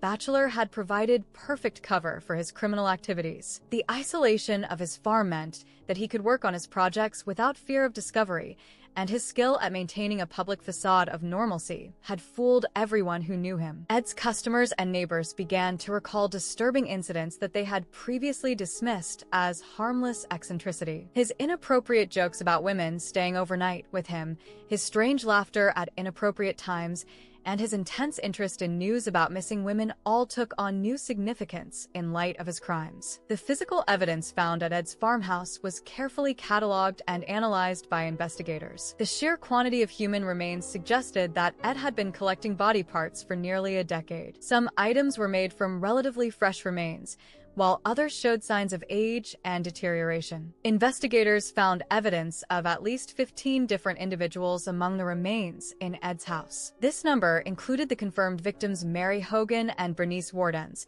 but also suggested that Ed had robbed more graves than he had confessed to. The identity of most of these individuals was never determined, as Ed had kept no records of his activities. The human artifacts found in Ed's house were photographed and documented as evidence. The images of skulls made into bowls, lampshades crafted from human skin, and the woman's suit made from preserved body parts became some of the most disturbing crime scene photographs ever taken. These images were carefully controlled to prevent them from being published in newspapers or magazines. As the investigation continued, psychiatrists were brought in to evaluate Ed's mental state. Initial examinations revealed severe psychological problems that had been developing for years. Ed's obsession with his mother, his confused understanding of gender and sexuality, and his complete break from reality all pointed to serious mental illness. The psychiatric evaluations also revealed the extent to which Ed's crimes were related to his relationship with his mother. His grave robbing and murders were attempts to recreate Augusta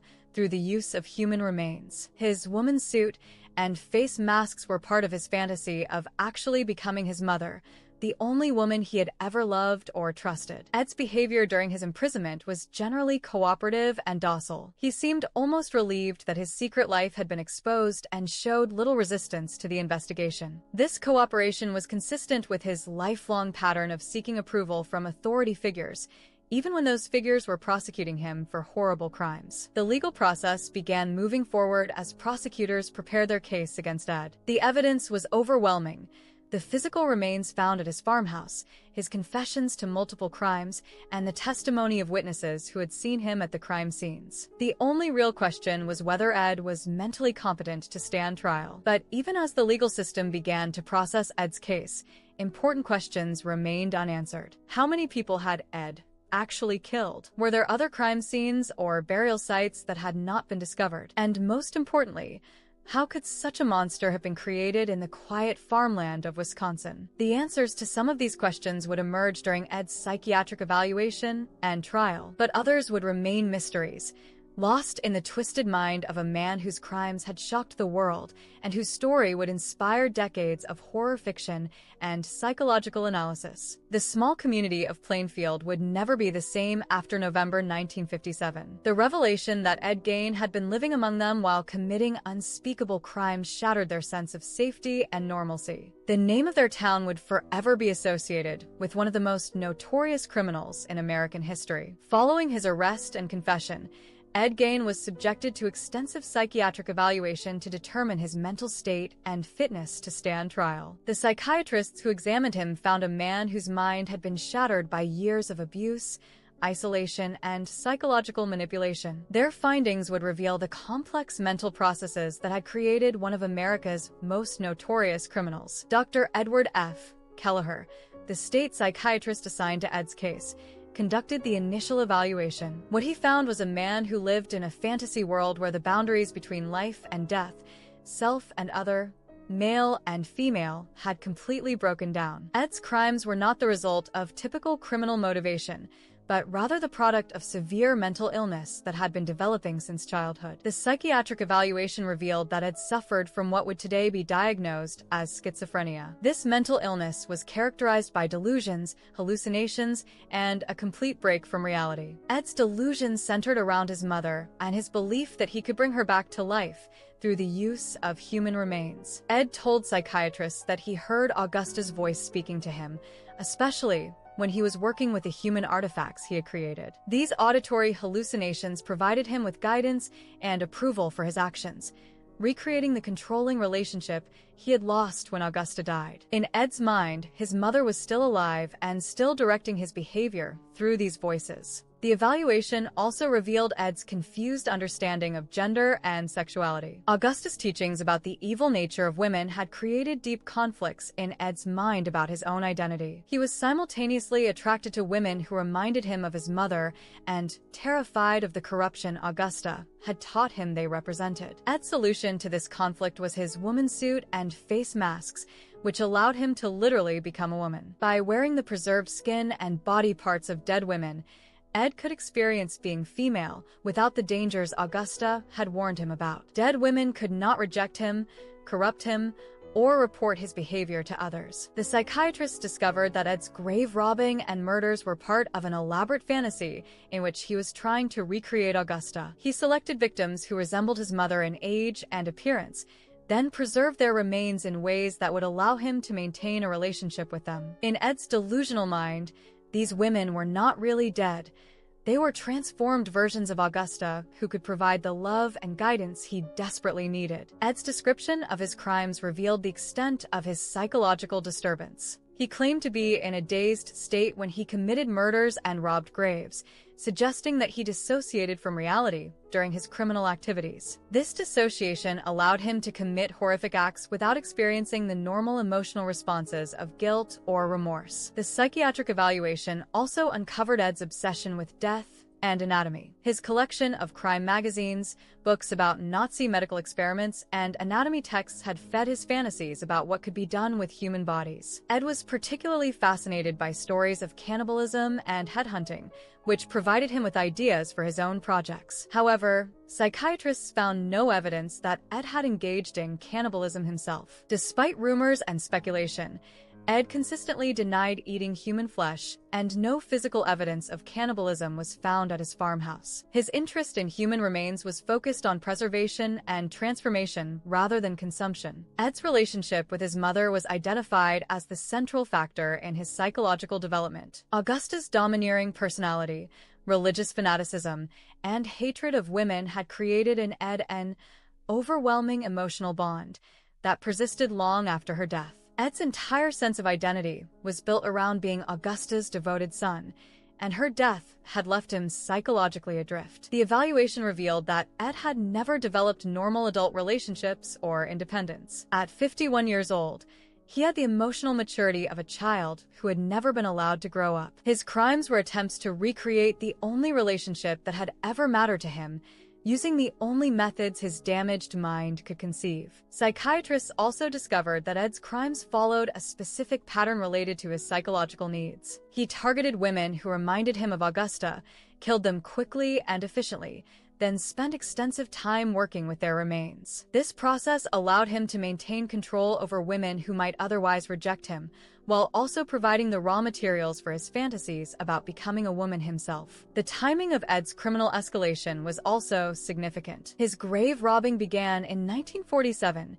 2 years after Augusta's death, suggesting that it took time for his psychological defenses to completely break down. His first murder occurred in 1954, 7 years after he began robbing graves, indicating that his needs were escalating and that dead bodies alone were no longer sufficient. Ed's ability to maintain a facade of normalcy while committing such crimes was another focus of psychiatric analysis. The doctors found that Ed had developed sophisticated mechanisms for compartmentalizing his behavior, allowing him to function as a handyman and community member while secretly engaging in horrific activities at his farmhouse. This compartmentalization was facilitated by Ed's isolation and the rural nature of his environment. The farmhouse was far enough from neighbors that Ed could work on his projects without fear of discovery, and his reputation as a harmless eccentric provided cover for any unusual behavior that might be observed. The psychiatric evaluation also addressed the question of Ed's dangerousness and potential for rehabilitation. While Ed had committed terrible crimes,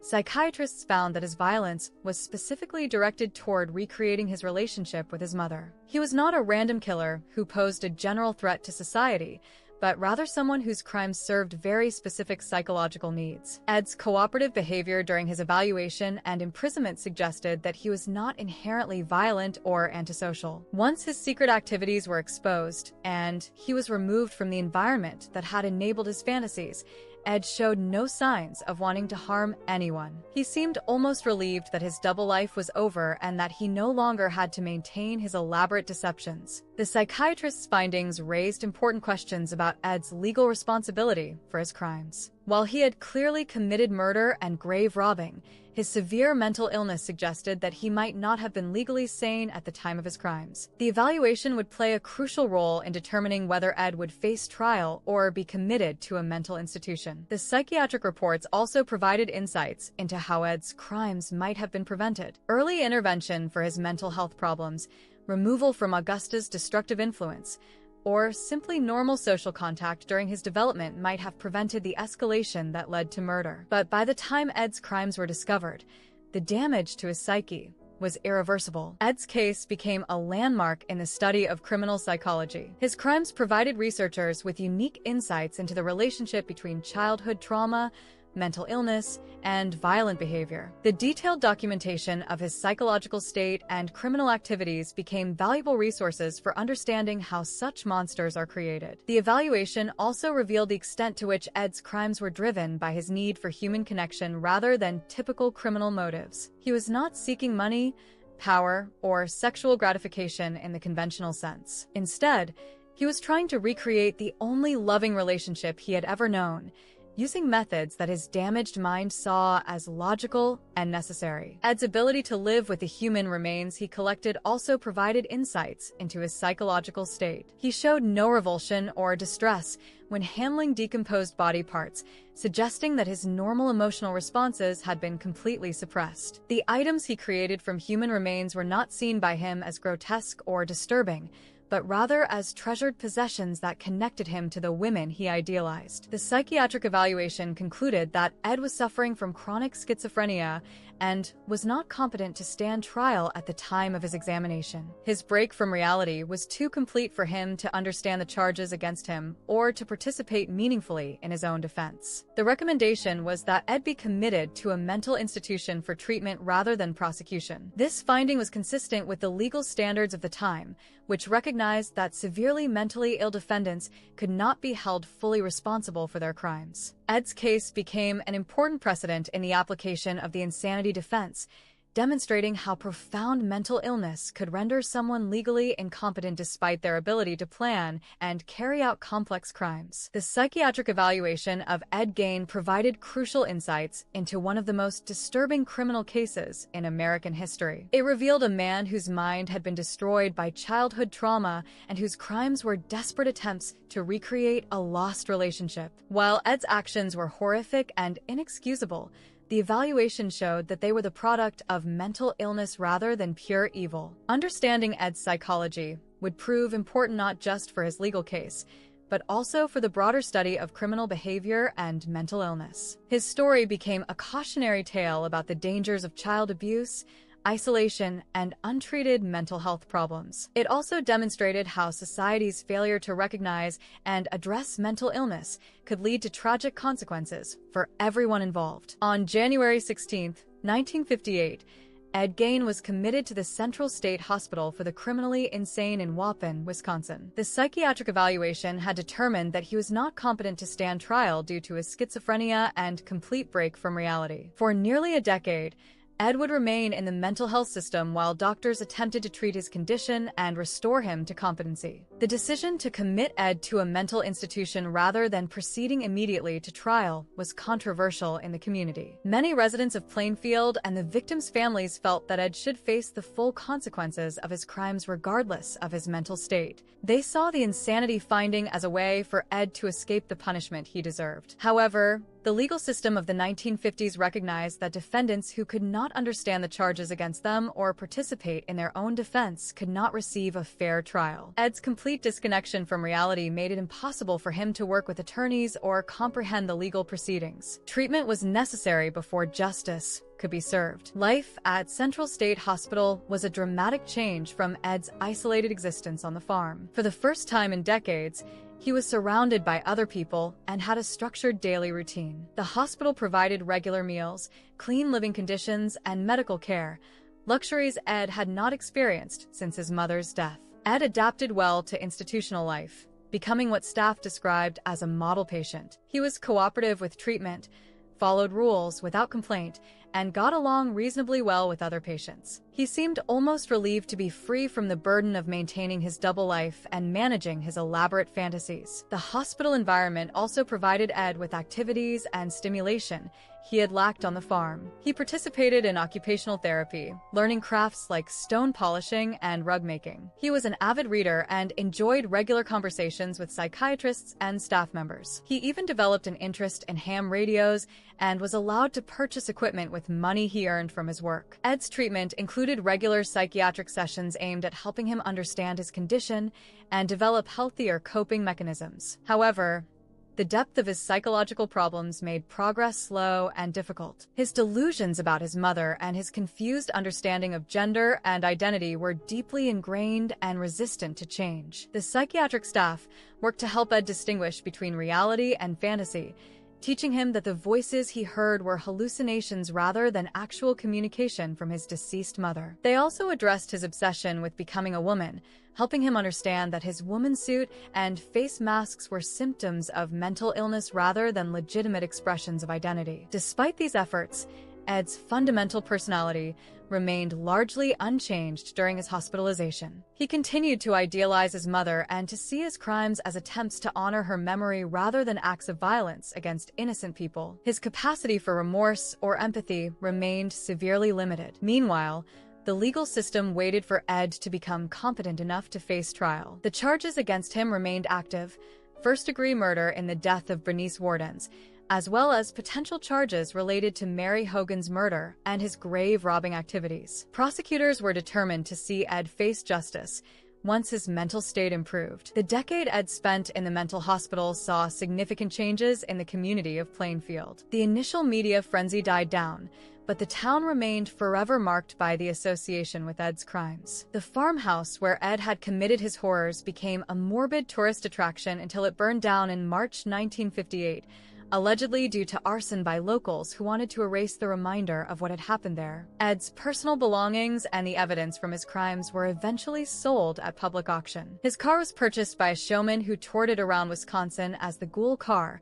making a profit from the public's fascination with Ed's story. This commercialization of his crimes added another layer of trauma for the victims' families and the Plainfield community. The investigation into Ed's crimes continued even while he was hospitalized. Authorities worked to identify the human remains found in his farmhouse and to determine if he had committed additional murders beyond those he had confessed to. Some remains belonged to Mary Hogan and Bernice Wardens, but others were never identified. Police also investigated Ed's possible connection to other unsolved disappearances in central Wisconsin. Two men who had hired Ed as a hunting guide in 1952 had vanished without a trace, and some investigators suspected Ed might have been involved. However, no conclusive evidence linking Ed to these cases was ever found. The remains of unidentified victims found in Ed's house were eventually buried in unmarked graves purchased by the state of Wisconsin. This anonymous burial reflected the difficulty of identifying people who had been dead for years and whose remains had been severely altered by Ed's activities. By the mid-1960s, Ed's mental condition had stabilized somewhat, though he remained severely mentally ill. The combination of medication, therapy, and the structured hospital environment had helped him develop better contact with reality, even if his fundamental personality problems remained unchanged. In 1968, nearly 11 years after his arrest, psychiatrists finally declared Ed competent to stand trial. This determination was based on his improved ability to understand the charges against him and to work with his attorneys, even though his mental illness persisted. The legal system could now proceed with a prosecution that had been delayed for over a decade. The trial of Ed Gein began on November 7, 1968, in Waushara County Court. Judge Robert H. Golmar presided over proceedings that drew national media attention. The case had already become legendary in the annals of American crime, and the trial provided an opportunity for the public to finally see justice served. Ed was represented by public defenders who faced the challenging task of defending a client whose guilt was never seriously in question. The physical evidence against Ed was overwhelming: the human remains found in his house, his detailed confessions, and the testimony of witnesses who had seen him at the crime scenes. The only viable defense was to argue that Ed was not legally responsible for his actions due to mental illness. The prosecution was led by District Attorney Earl Killeen, who had been involved in Ed's case since the initial arrest. Killeen faced the challenge of proving not just that Ed had committed the crimes, but that he was legally sane at the time and therefore responsible for his actions. This required convincing the jury that Ed's mental illness did not excuse his criminal behavior. The trial focused primarily on the murder of Bernice Wardens, as prosecutors decided to try Ed for only one killing to streamline the proceedings. The evidence in Warden's case was the strongest and most recent, making it the best choice for securing a conviction. The Mary Hogan murder and grave robbing charges could be pursued later, if necessary. 7 witnesses testified during the trial, including law enforcement officers who had discovered the crime scene and laboratory technicians who had analyzed the physical evidence. Their testimony painted a detailed picture of Ed's crimes and the horrific discoveries made at his farmhouse. The evidence was so overwhelming that the trial lasted only 1 week. Ed's behavior during the trial was generally calm and cooperative. He showed little emotion as witnesses described his crimes and the evidence against him. This apparent lack of remorse or concern reinforced the prosecution's argument that Ed was aware of his actions and their consequences. The defense argued that Ed's severe mental illness made him not guilty by reason of insanity. They presented psychiatric testimony about his schizophrenia,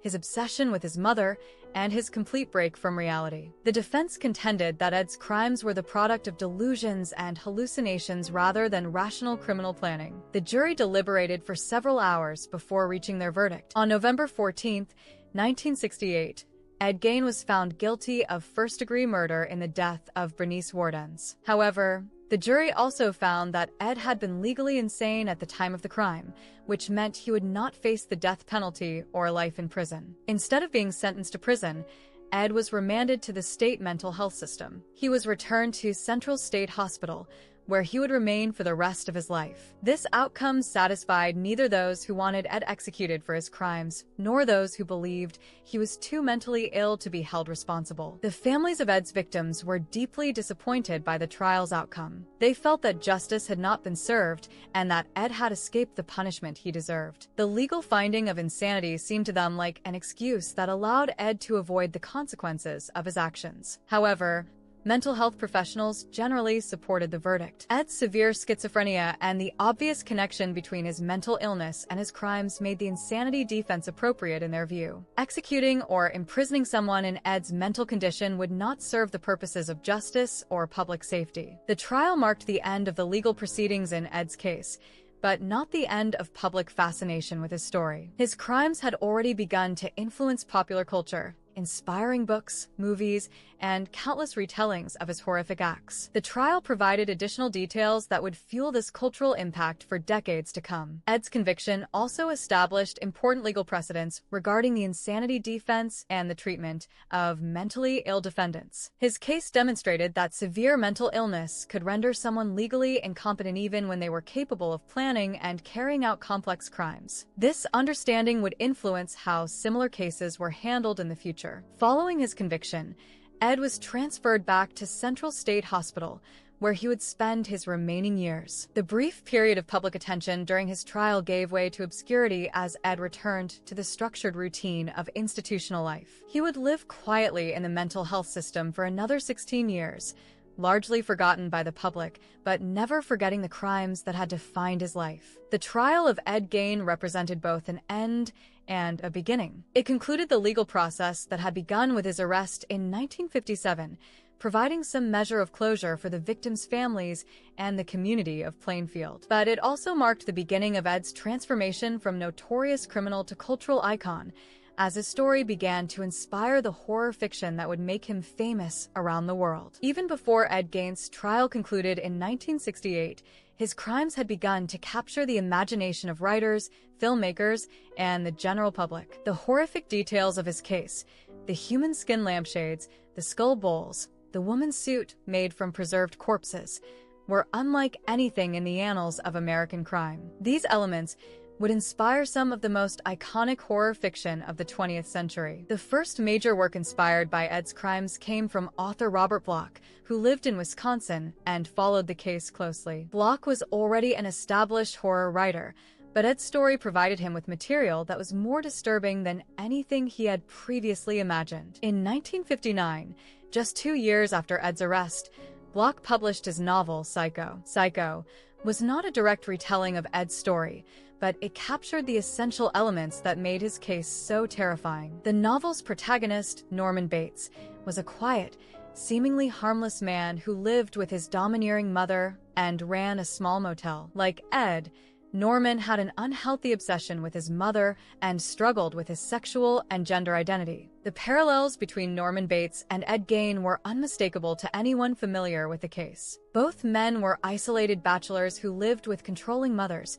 Both had problems relating to women, and both were driven to murder by their psychological problems. Most importantly, both kept their victims' remains and engaged in behaviors that blurred the lines between life and death, male and female. Bloch's novel became the basis for Alfred Hitchcock's 1960 film, Psycho, which brought Ed's story to a mass audience for the first time. Hitchcock's masterpiece translated Ed's crimes into compelling cinema, creating one of the most influential horror films ever made. The movie's shower scene, Norman's relationship with his mother, and the revelation about his cross-dressing all drew directly from the details of Ed's case. Anthony Perkins, who played Norman Bates in Hitchcock's film, understood the connection to Ed Gein and used it to inform his performance. Perkins studied Ed's case and incorporated elements of his personality into his portrayal of Norman. The result was a character who was both sympathetic and terrifying, much like the public's conflicted response to Ed himself. Psycho was hugely successful and established many of the conventions that would define horror cinema for decades to come. The idea of the quiet, harmless-seeming killer who harbored dark secrets became a staple of the genre. The connection between childhood trauma, maternal domination, and violent behavior became a common theme in horror fiction. But Ed's influence on popular culture extended far beyond Psycho. In 1974, director Tobe Hooper released the Texas Chainsaw Massacre, which drew even more directly from Ed's crimes. The film's villain, Leatherface, wore masks made from human skin and lived in a house filled with furniture made from human remains, directly mirroring Ed's activities. The Texas Chainsaw Massacre was more explicit than Psycho in its depiction of the horrors inspired by Ed's case. The film showed characters being butchered and their remains being fashioned into household items, bringing Ed's crimes to vivid life on screen. The movie's visceral impact helped establish the slasher subgenre of horror films. The character of Leatherface became an icon of horror cinema, and actor Gunnar Hansen drew inspiration from Ed's story in creating the role. Like Ed, Leatherface was portrayed as someone whose crimes were driven by mental illness and family dysfunction rather than pure evil. This psychological dimension added depth to what might otherwise have been a simple monster movie. Ed's influence reached its peak with the 1991 film, The Silence of the Lambs, which won the Academy Award for Best Picture. The movie's villain, Buffalo Bill, was directly inspired by Ed's crimes, particularly his practice of skinning women and fashioning their remains into clothing. Buffalo Bill's attempt to create a woman's suit from his victims was taken almost directly from Ed's case. Thomas Harris, who wrote the novel that became The Silence of the Lambs, acknowledged his debt to Ed's story. The character of Buffalo Bill combined elements from Ed's case with those of other serial killers, but Ed's influence was unmistakable. The idea of a killer who collected women's skin to create clothing was Ed's unique contribution to the pantheon of fictional monsters. Ted Levine, who played Buffalo Bill in the film,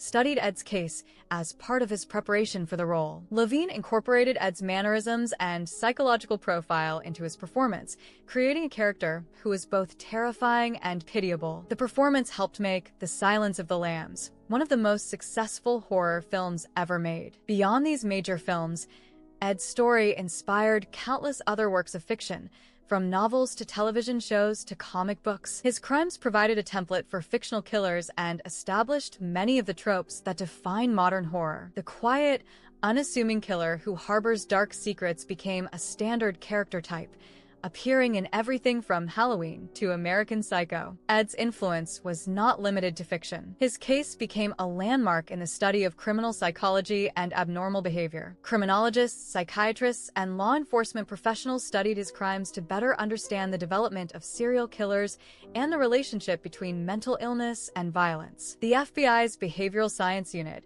which developed psychological profiling techniques for catching serial killers, drew extensively from Ed's case. His crimes provided insights into the motivations and methods of sexually motivated killers, helping law enforcement develop better strategies for investigation and prevention. Ed's story also influenced other real-life killers who saw him as a role model or inspiration. Jeffrey Dahmer, one of America's most notorious serial killers, was known to have studied Ed's case and incorporated elements of his methods into his own crimes. This disturbing legacy showed how Ed's influence extended beyond fiction into real-world violence. The commercialization of Ed's story began almost immediately after his arrest. His car was sold at auction and toured as a sideshow attraction.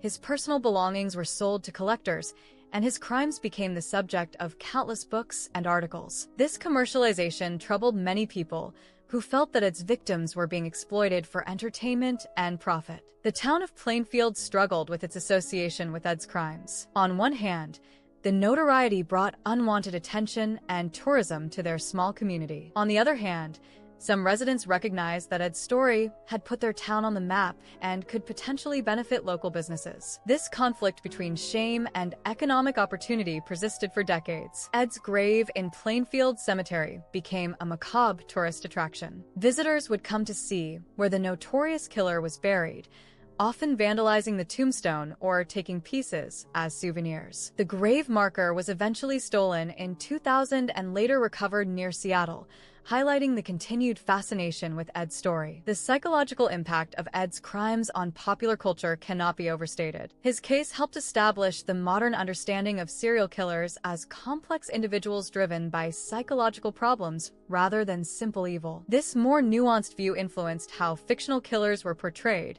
and how real ones were studied and prosecuted. Ed's story also tapped into deep-seated fears about rural America and the secrets that might lurk beneath its peaceful surface. The idea that someone like Ed could live undetected in a small farming community for decades challenged assumptions about safety and community bonds. This theme would recur in countless horror stories set in rural or suburban settings. The gender dynamics of Ed's crimes also resonated with changing attitudes about masculinity and femininity in mid-20th century America. Ed's attempt to become a woman through the use of preserved body parts reflected anxieties about gender roles and sexual identity that were becoming more prominent in American culture. The enduring popularity of stories inspired by Ed's crimes demonstrated the public's fascination with extreme criminal behavior. People were simultaneously horrified and intrigued by the details of his case, creating a market for increasingly graphic depictions of violence and perversion in entertainment media. Ed's influence on horror fiction also reflected broader changes in American culture during the 1960s and 1970s. The old Gothic traditions of horror, with their emphasis on supernatural monsters and foreign villains, were giving way to more realistic depictions of homegrown American evil. Ed's story showed that the most terrifying monsters were not vampires or werewolves, but ordinary-seeming people living next door. The psychological complexity of Ed's crimes also appealed to audiences who were becoming more sophisticated about mental health issues. The connection between his childhood trauma, his relationship with his mother, and his violent behavior provided a compelling narrative that explained how monsters were made rather than simply born. As the decades passed, Ed's story continued to inspire new works of fiction and new generations of horror fans. Each retelling added new elements or interpretations, but the core elements from his actual crimes remained constant. The human skin lampshades, the skull bowls, and the woman's suit became iconic images that define the outer limits of human depravity. The transformation of Ed Gein from obscure Wisconsin farmer to cultural icon was one of the most remarkable aspects of his story. His crimes were so extreme and so psychologically complex that they transcended their local origins to become part of America's shared cultural mythology. Ed had become not just a criminal, but a symbol of the darkness that could lurk beneath the surface of ordinary life. This cultural transformation ensured that Ed's story would outlive the man himself. Even as he lived quietly in mental institutions, largely forgotten by the public, his crimes continued to inspire new works of fiction and new examinations of criminal behavior. Ed Gein had achieved a kind of immortality, though not the kind he had sought when he tried to recreate his mother through the use of human remains. After his conviction and return to the mental health system in 1968, Ed Gein settled into what would be the final phase of his life. He was initially housed at Central State Hospital for the Criminally Insane in Waupun, Wisconsin, the same institution where he had spent the previous decade awaiting trial. The hospital environment had become familiar to him,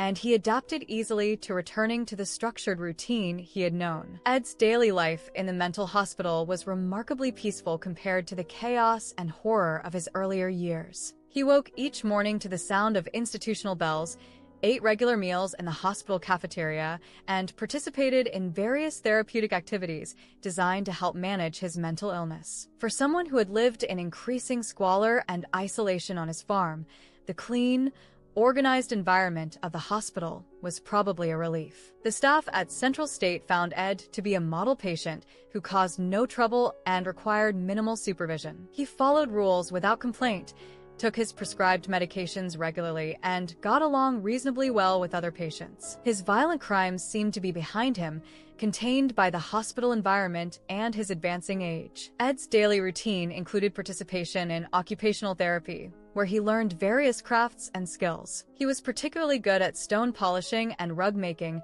activities that allowed him to work with his hands in constructive rather than destructive ways. These activities also provided him with a sense of accomplishment and purpose that had been lacking in his life since his mother's death. Reading remained one of Ed's primary interests during his hospitalization. He was an avid reader who consumed books, magazines, and newspapers voraciously. However, his reading material was now carefully supervised to avoid content that might trigger his violent fantasies or reinforce his delusions. The crime magazines and anatomy texts that had fed his obsessions were replaced with more benign fiction and educational materials. Ed also developed an interest in ham radio operation while at the hospital. This hobby allowed him to communicate with people around the world without revealing his identity or criminal history. The staff encouraged this interest because it provided Ed with positive social interaction and helped him maintain contact with the outside world in a controlled way. The psychiatric treatment Ed received during these years was aimed at managing his symptoms rather than curing his underlying mental illness. His schizophrenia was controlled through medication that reduced his hallucinations and delusions, but his fundamental personality problems remained largely unchanged. He continued to idealize his mother and to see his crimes as attempts to honor her memory rather than acts of violence against innocent people. Regular sessions with psychiatrists helped Ed maintain better contact with reality, but he never developed genuine remorse for his crimes or empathy for his victims. His emotional responses remained shallow and self-centered, focused on his own needs and desires rather than the pain he had caused others. This lack of insight into his behavior was consistent with his severe personality disorders. Ed's physical health began to decline as he entered his 70s. Years of poor nutrition and neglect during his time on the farm, combined with the natural aging process, took their toll on his body. He developed various health problems that required increasing medical attention, but he remained mentally stable under the hospital's care. In 1978, Ed was transferred to the Mendota Mental Health Institute in Madison, Wisconsin. This facility was a minimum security institution that housed patients who were considered less dangerous and more stable than those at Central State. The transfer reflected Ed's improved mental condition and his status as a long-term patient who posed little threat to others. Life at Mendota was somewhat more relaxed than at Central State, with fewer restrictions and more opportunities for social interaction. Ed continued his reading and craft activities, and he was able to move around the facility with minimal supervision. He had become an elderly man whose violent past seemed increasingly distant from his current reality. The transfer to Mendota also brought Ed closer to Madison, Wisconsin's capital city, where he had access to better medical care as his health continued to deteriorate. The facility staff was experienced in caring for elderly psychiatric patients and was equipped to handle the complex medical needs that often accompanied long-term mental illness. During his years at Mendota, Ed occasionally received visitors, though these were rare. Most of his family members were long dead, and he had never maintained friendships that survived his imprisonment. The few people who visited him were usually researchers, journalists, or others interested in his case rather than personal acquaintances. Ed's attitude toward these visitors was generally cooperative and even friendly. He seemed to enjoy the attention and the opportunity to talk about his life, though he remained largely unrepentant about his crimes. He would discuss his activities matter-of-factly, as if they were simply interesting stories rather than horrific acts of violence. The psychiatric staff noted that Ed showed little awareness of how his crimes had affected others or of the cultural impact his story had achieved. He knew that books and movies had been made about his case, but he seemed to view this fame with detached curiosity rather than pride or shame. His emotional responses remained as shallow and self-centered as they had always been. As the 1980s began, Ed's health problems became more serious. He developed respiratory issues that would eventually prove fatal, and his overall physical condition declined significantly. The years of institutional life had kept him stable mentally, but they could not stop the natural aging process that was slowly killing him. Ed's medical care during his final years was complicated by his advanced age and his history of mental illness. The medications used to control his psychiatric symptoms sometimes conflicted with treatments for his physical problems, requiring careful monitoring and adjustment by the hospital's medical staff. Despite his declining health, Ed remained mentally stable until near the end of his life. His hallucinations and delusions were well controlled by medication, and he maintained reasonably good contact with reality. He understood where he was and why he was there, even if he never fully grasped the enormity of what he had done. In early 1984, Ed's respiratory problems became critical. He was moved to the hospital's medical unit for intensive care, but his condition continued to deteriorate. The combination of his advanced age, his various health problems, and his weakened constitution made recovery unlikely. Ed Gein died on July 26, 1984, at 7:45 in the morning. He was 77 years old and had spent the last 27 years of his life in mental institutions. The cause of death was respiratory failure, probably caused by the lung problems that had been developing for several years. Ed's death attracted little public attention at the time. He had been largely forgotten by the media and the general public, remembered mainly by horror fans and criminology researchers who were interested in his case. His passing marked the end of one of the most notorious criminal careers in American history. The question of what to do with Ed's body created some controversy. His crimes had made him infamous, but he was also a human being who deserved a proper burial. After some discussion, it was decided that he would be buried in Plainfield Cemetery, the same cemetery where he had robbed graves decades earlier. Ed was buried in an unmarked grave between his mother Augusta and his brother Henry. This arrangement seemed fitting, as his entire life had been dominated by his relationships with these family members. In death, he was finally reunited with the people who had shaped his psychological development. The funeral was a small, private affair attended only by a few officials and clergy members. There were no mourners in the traditional sense.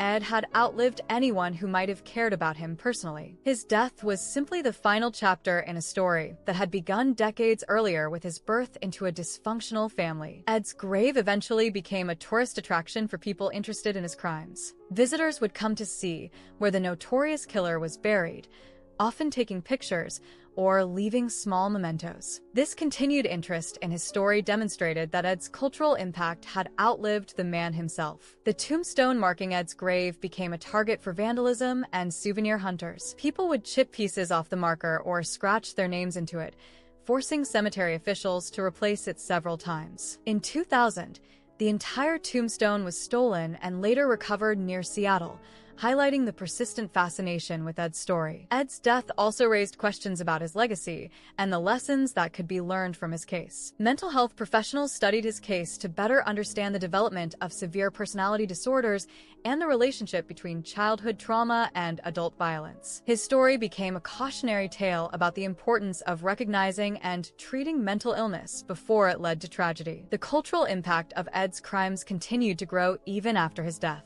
New books, movies, and television shows drew inspiration from his story, introducing his case to new generations of horror fans. His transformation from obscure Wisconsin farmer to cultural icon was complete. Ed's death also marked the end of an era in American criminal history. He belonged to a time when serial killers were less understood and less common than they would later become. His case had helped establish many of the concepts and techniques that would be used to study and catch serial killers in future decades. Looking back on Ed's life, it was clear that his story was both unique and representative of broader problems in American society. His specific crimes were extraordinary in their horror, but the factors that created him, child abuse, mental illness, social isolation, and family dysfunction, were unfortunately common. His case demonstrated how these problems could combine to create a monster when left untreated. Ed Gein had lived for 77 years, but his impact on American culture would far outlive his physical existence. His crimes had inspired some of the most influential horror fiction of the 20th century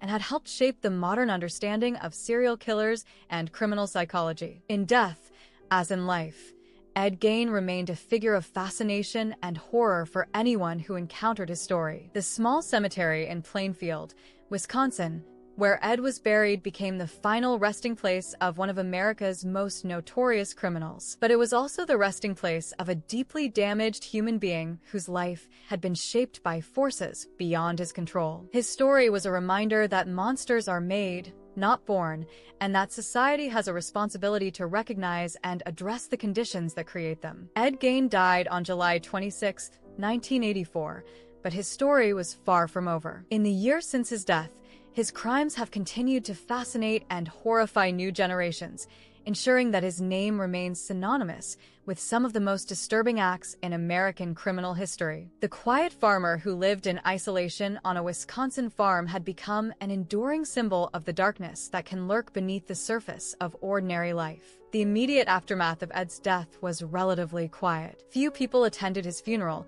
and his passing received minimal media coverage. He had been largely forgotten by the general public, remembered mainly by criminology researchers and horror enthusiasts who studied his case. But this obscurity would not last long. As the 1980s and 1990s progressed, interest in Ed's story began to revive. New books about his crimes were published, documentaries explored his psychological profile, and his influence on popular culture became more widely recognized. The horror films inspired by his case, Psycho, the Texas Chainsaw Massacre, and The Silence of the Lambs, remained popular and influential, introducing his story to new audiences. The academic study of Ed's case also continued to evolve. Criminologists and psychiatrists used his crimes to better understand the development of serial killers and the relationship between childhood trauma and adult violence. His case became a landmark in the field of criminal psychology, providing insights that helped law enforcement develop better techniques for catching and understanding violent criminals. Ed's influence on other real-life killers became increasingly apparent as more serial killers were caught and studied. Jeffrey Dahmer,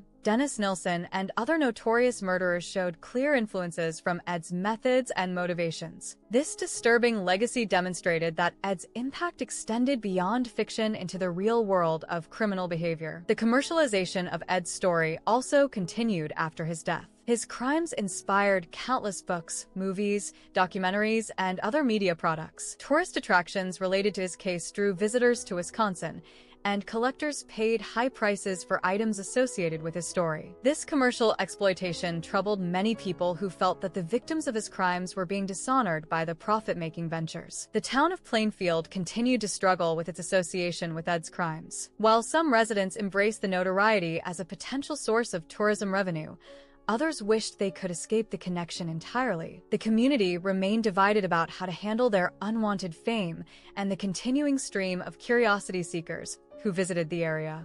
Ed's grave in Plainfield Cemetery became an increasingly popular destination for dark tourism. Visitors from around the world came to see where the notorious killer was buried, often leaving flowers, coins, or other mementos.